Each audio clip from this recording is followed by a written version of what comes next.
effort, which is, what we had lacked the first 2 times that we played them. And in the second half, they picked that up a notch. I think cranked up their energy, and we didn't push back enough. We didn't push back enough, I think. We turned the ball over obviously too many times. I mean, we shot 46% from the field. They shot 35. We made more field goals than they did. We out-rebounded them. So we shot a higher percentage. We made more field goals. We out-rebounded them. So the only 2 different categories there is they shot a lot more free throws than we did, and we turned the ball over 23 times. So, that's a testament to how hard they play. They put you in positions, I guess, to foul them consistently, and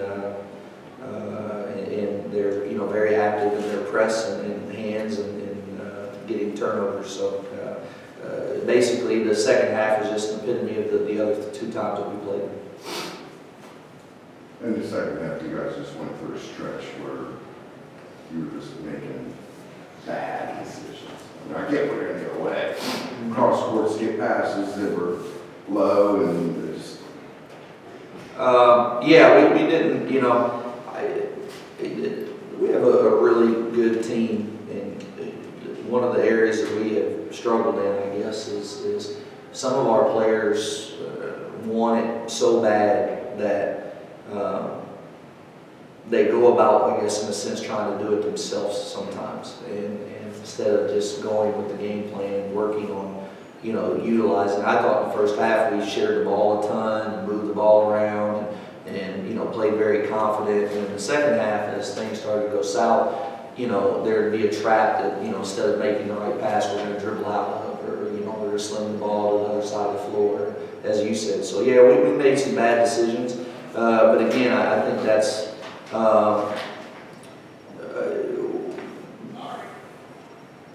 No point guard on our team at the end of the year that's had extensive minutes playing point guard in major college basketball. Not that they haven't played.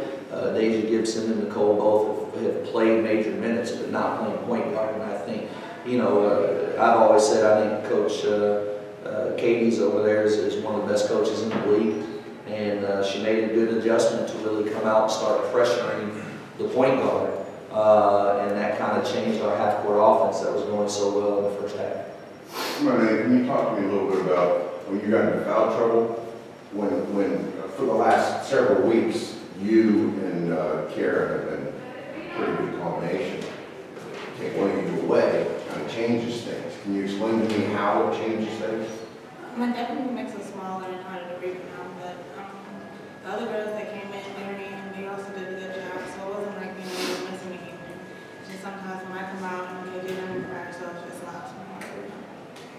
Coach, how tough was the injury? Like, you lose your first team all-conference player for the season, then you lose your backup point guard, another girl goes out. How tough are the injuries on you? They're tough emotionally, I think for the girls. Even, I don't want to discount at all the loss of Ashley Milligan.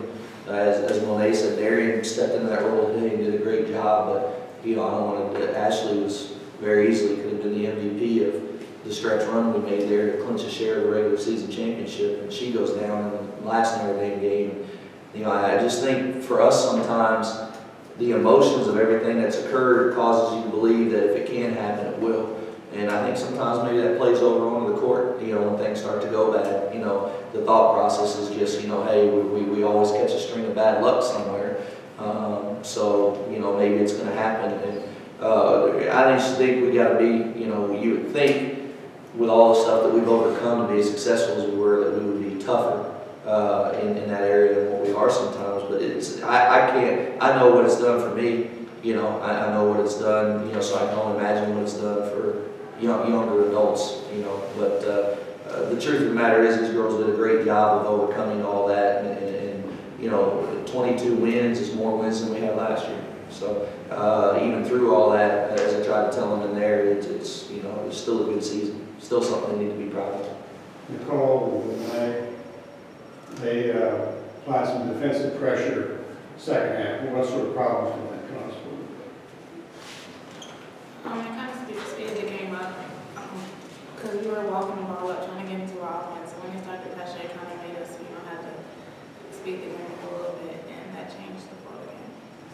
led to turnovers. Nicole? Yeah, that was a good call by the coach. We weren't ready for that. Just sped us up and we made some poor decisions and went to the turnovers. Do you think you guys thought that once you beat their pressure, you wanted to score quickly? Like that's what you needed to do? Was there ever the thought, any of you for that matter, thought, once you cross that court, pulled out just be a little more dangerous? I just think the overall pressure just sped us up, so we just thought we had to score, and it led to a lot of turnovers. Yeah, I'm not sure how much we got it across that court. Yeah, that's true. You know, to get over.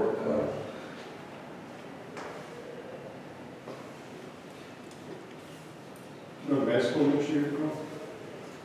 Yes, sir. Where are you going? I was accepted in Chicago. We went here for University of Chicago College of Basketball. Chicago. Anything else? No disrespect at all to Monet or to the rest of our team, but the young lady to my left is top notch as this conference has ever been seen. Probably one of the saddest things today is not being able to coach her anymore. Nicole, you're going to have some fond memories of UC? Yes, sir. I was very blessed to be very blessed to play for such a great coach and have such great teammates. Wouldn't change it for anything. You have a lot on your shoulders after, injuries. A lot more responsibility. It had to be tough. Yeah, we've been nice to have my other teammates there with me, but there are other people on the team that really stepped up this year and shouldered a lot of that load, and that'll make it even better for next year when they come back from the championships.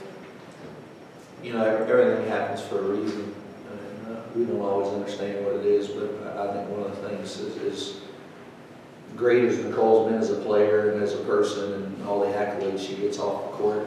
Since I've been here, the one area that her and I talked about was she really needed to learn how to be a leader. She's going to be a doctor, she's going to do great things, and she's got to learn how to lead people.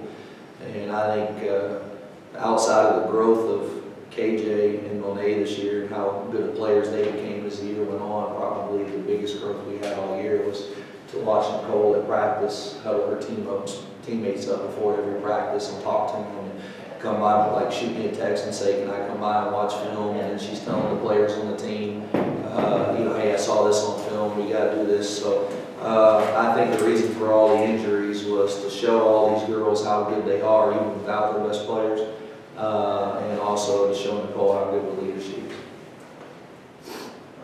You'll have Lockhart next year, right? Correct. Yeah, we will, and we have Monet and KJ back, and we don't expect to skip a beat. You know, no disrespect to the seniors we're losing, but you know, we've already got some young good players signed, and we've got a lot returning. I think, you know, when Monet over there figures out how good she wants to be, she'll be absolutely dominant. And I think our other post player who's not in here right now, KJ's already figured out how good she wants to be. I expect for both of them to dominate next year more than they even did this year. All right, thank you very much. Thank you.